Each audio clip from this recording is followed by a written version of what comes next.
আনৰ পৰা বিভিন্ন প্ৰবঞ্চনা পায়, নিজেই নিজৰ সৈতে বিভিন্ন প্ৰবঞ্চনা কৰি আনৰ জৰিয়তে বিভিন্ন ধৰণৰ আঘাত পায়, নিজেই নিজক বিভিন্ন ধৰণৰ আঘাত দি যেতিয়া আমি ক্ৰমান্বয়ে অতি নিকৃষ্ট বুলি ভাবিবলৈ আৰম্ভ কৰোঁ নিজক, নিজৰ জীৱনক, নিজৰ অৱস্থাক, নিজৰ পৰিস্থিতিক, তেনে অৱস্থাৰ পৰা এক সাংঘাতিক বিদ্ৰোহ ঘটিব পাৰে আমাৰ আন্তৰিক জগতত। যদি আমি সেই সময়তো বিবেকী হৈ, সজাগ হৈ, সেই পৰিস্থিতিক, সেই প্ৰভাৱক, সেই অৱস্থাক চাই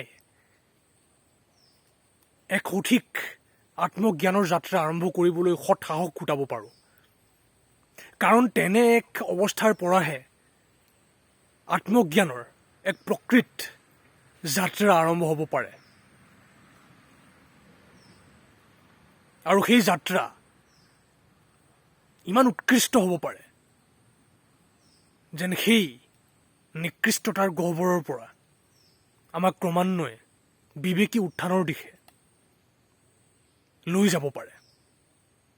কিন্তু যদিহে আমি উচিত সজাগতাৰে সেই পৰিস্থিতিত চাবলৈ, জানিবলৈ আৰম্ভ কৰোঁ, যদি তেনে নকৰাকৈ আমি সেই অৱস্থাতেই গোলাম হৈ বিবেকহীনভাৱে লাগি ধৰোঁ, তেনেহ'লে আমি আৰু সমস্যাৰ দিশেহে গৈ থাকিম।